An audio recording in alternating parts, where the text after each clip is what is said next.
Bonjour à tous, je suis Chaban Mazri de l'INERIS. Je travaille depuis bientôt 7 ans sur les questions de concertation, de participation des parties prenantes dans le cadre de la gestion des risques. J'ai eu l'occasion et l'opportunité de faire une thèse sur ce sujet-là au sein de l'INERIS même. Et les questions que l'on s'est posées, c'était de voir comment on pouvait, à partir des sciences de gestion, apporter une aide aux acteurs terrain pour les aider à définir des modes collaboratifs adaptés à leur contexte propre.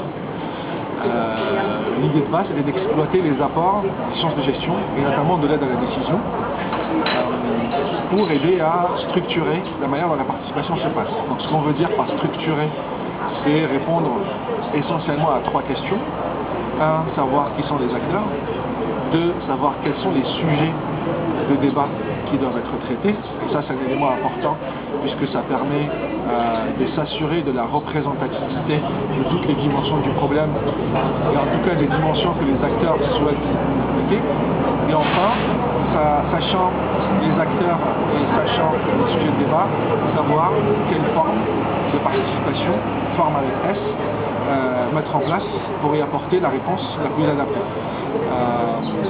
Jusqu'à aujourd'hui, on a appliqué cette réflexion-là dans le cadre des risques industriels majeurs. Donc la première référence qui nous vient, ce sont les accidents ou les catastrophes d'AZF à Toulouse, Tchernobyl, ou plus récemment Deepwater dans le golfe du Mexique. La question, c'était de savoir comment on organise l'aménagement du territoire autour de ces installations à risque.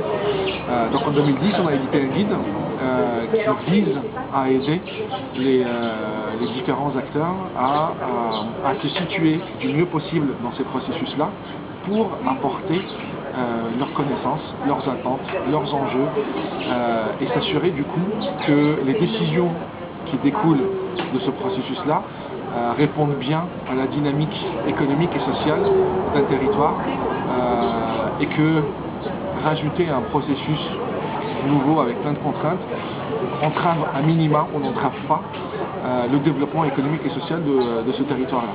Donc vous trouverez ce guide-là sur le site du ministère ou sur le site de l'INERIS et il y a des présentations qui sont peut-être théoriques qui définissent ce que c'est que la concertation, ce que ça n'est pas, la différence avec les notions de codécision, d'association, etc.